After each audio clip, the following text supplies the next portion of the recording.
Charge போடலான்னு சொல்லிட்டு வந்தேன். பார்த்தா வீடா ஒருத்தர் சார்ஜ் போட எடுத்துகிட்டு வந்திருக்காரு.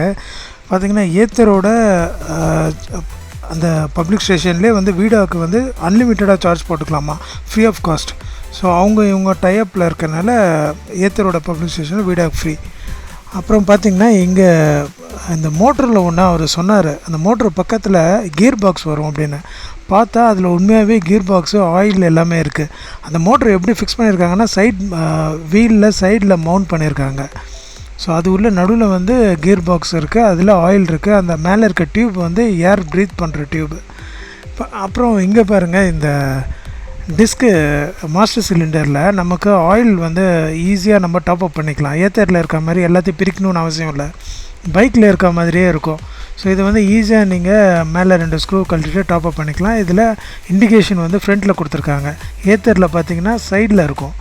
ஸோ அது நீங்கள் குனிஞ்சு பார்த்தா தான் தெரியும். அது இருக்கிறது நிறையா பேருக்கு தெரியவே தெரியாது. லெவல் இண்டிகேஷன் அதுதான். ஸோ இதில் லெஃப்ட் சைடில் தான் அந்த மோட்ரு வந்து மவுண்ட் பண்ணியிருக்காங்க. இது பெல்ட் ட்ரைவும் கிடையாது, ஹப் மோட்டரும் கிடையாது. இந்த மோட்ரு வந்து டிஃப்ரெண்ட்டாக வந்து சைடில் மவுண்ட் பண்ணி வச்சுருக்காங்க. இந்த மோட்டருக்கு நடுவில் வந்து கியர் பாக்ஸ் இருக்குன்றாங்க. அந்த கியர் பாக்ஸ் வழியாக தான் வந்து உங்களுக்கு அந்த வீலில் கனெக்ட் ஆகிருக்கும். ஸோ இந்த மோட்ரு சுற்றும், அதுக்கு நடுவில் நார்மலாக வந்து ஸ்கூட்டரில் இருக்கும் இல்லையா, அந்த கியர் பாக்ஸ் தான் இதில் இருக்க மாதிரி சொல்கிறாங்க. ஸோ அது பார்த்திங்கன்னா உங்களுக்கு வீலை அது வந்து ரொட்டேட் பண்ணி விடுறதுக்கு அந்த யூஸ் ஆகும். ஸோ இப்போது டிஸ்பிளே பாருங்கள்.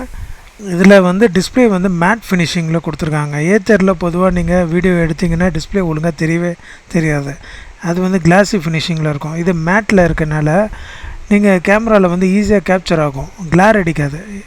ஏத்தரோட ஸ்க்ரீனில் பின்னாடி யார் இருக்காங்களோ அதுதான் வந்து ஸ்க்ரீன்லேயே தெரியும், ரிஃப்ளெக்ட் ஆகும். ஸோ இந்த ஸ்க்ரீன் கொஞ்சம் டிஃப்ரெண்ட்டாக இருக்கும். இதில் வந்து க்ரூஸ் கண்ட்ரோல் கொடுத்துருக்காங்க பாருங்கள். ரைட் சைடில் வந்து க்ரூஸ் கண்ட்ரோல் இருக்குது. நீங்கள் எதாவது ஒரு ஸ்பீடில் போய்ட்டு நீங்கள் எதாவது அந்த ஸ்பீடில் லாக் பண்ணிட்டீங்கன்னா அந்த ஸ்பீடில் அப்படியே போகும். திரும்ப நீங்கள் எதாவது ஆக்சிலேட்டரோ பிரேக்கோ ப்ரெஸ் பண்ணும்போது திரும்ப ரிலீஸ் ஆகிடும். இப்போ 59% சார்ஜ் ஆகிட்டுருக்கு டிஸ்பிளேயில். ஸோ இதில் வந்து இன்னொரு அட்வான்டேஜ் என்னென்னா 100% வரைக்கும் சார்ஜ் ஆகும். ஏத்தர்லாம் வந்து நீங்கள் 80% தான் இந்த சார்ஜிங்கில் நீங்கள் போட முடியும் பப்ளிக் சார்ஜரில். இதில் 100% வரைக்கும் போடலாம். அது வந்து இந்த மிஷினில் அவங்க அந்த மாதிரி டிசைன் பண்ணியிருக்காங்க. ஏத்தரில் வந்து 80% தான் போட முடியும். இதில் அடிஷ்னலாக அந்த ஏத்தரில் இல்லாமல் இந்த வண்டியில் என்னென்ன இருக்குது அப்படின்னு சொன்னால் ஃபீச்சர்ஸு இப்போ பாருங்கள், 60% சார்ஜ் ஆகிருக்கு, 34 minutes to ஃபுல்லி சார்ஜ்னு போட்டிருக்கு. ஸோ அப்போது இன்னும் 20% சார்ஜ் ஆகிறதுக்கு அது 34 minutes கண்டிப்பாக எடுக்காது. ஸோ 100% வரைக்கும் சார்ஜ் ஆகிறதுக்கு தான் 34 minutes எடுக்கும். ஸோ 34ல் ஃபுல்லாக சார்ஜ் ஆகிடும். இது வந்து பார்த்திங்கன்னா உங்களுக்கு ஹசார்ட் சுவிட்சு. ஹசார்ட்க்கு நீங்கள் 4 இண்டிகேட்டர் ஒரே டைமில் அதை ப்ரெஸ் பண்ணிங்கன்னா எரிய ஆரம்பிச்சிடும். ஸோ இது ஏத்தரில் இருக்காது. அப்புறம் SOS பட்டன் அதுவும் இருக்காது ஏத்தரில். SOS பட்டன் எதுக்குன்னா எமர்ஜென்சி கால் பண்ணுறதுக்காக. அது எமர்ஜென்சியாக நீங்கள் ஏதாவது ஒரு பிரச்சனை அப்படின்னும் போது அந்த பட்டன் மேலே ஒரு லாக் இருக்கும், அதை தூக்கிட்டு நீங்கள் ப்ரெஸ் பண்ணலாம். அதுக்காக நீங்கள் செட் பண்ணியிருக்க ஒரு 4 பேருக்கோ 3 பேருக்கு மெசேஜ் போயிடும். ஸோ 4 பேர் இல்லை, சரி 3 பேர் தான். அப்புறம் வந்து இந்த சார்ஜிங் பாயிண்ட் ஃப்ரண்ட்டில் வந்து USB சார்ஜர் கொடுத்துருப்பாங்க. ஸோ இதுவும் வந்து ஏத்தரில் இருக்காது, நீங்கள் மொபைல் சார்ஜ் போட்டுக்கலாம் அதில். ஸோ இந்த மெயின் சார்ஜர் யூனிட் பார்த்திங்கன்னா இது வந்து பப்ளிக் சார்ஜர் தான் இந்த ஏத்தரோட டிசைனில் இருக்கும். அது இல்லாமல் இந்த வண்டிக்குன்ட்டு ஒரு சார்ஜர் கொடுப்பாங்க, அது வந்து இந்த இடத்துல போட முடியாது, அது சீட்டுக்கு அடியில் இருக்கும், அது டிஃப்ரெண்ட்டாக இருக்கும் அது கனெக்டர். அது சீட்டுக்கு அடியில் போடலாம். ப்ளஸ் நீங்கள் பேட்டரியும் ரிமூவ் பண்ணி தனியாக எடுத்து வச்சோம் அதில் கனெக்ட் பண்ணி சார்ஜ் போடலாம். இந்த வண்டியில் 3 விதமாக சார்ஜ் போடலாம்.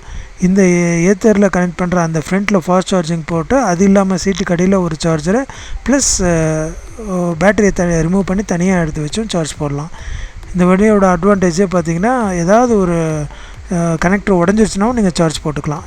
எனக்கு இந்த வண்டியில் பிடிக்காத 2 விஷயந்தான். ஒன்று, இதில் சீட்டு டிசைன் ரொம்ப கேவலமாக இருக்கும். அப்புறம் பேட்டரியோட ஃபிட்மெண்ட்டு, அது சென்டர் ஸ்டாண்டுக்கு அடியில் குனிஞ்சு பார்த்தாலும் அசிங்கமாக தெரியும்.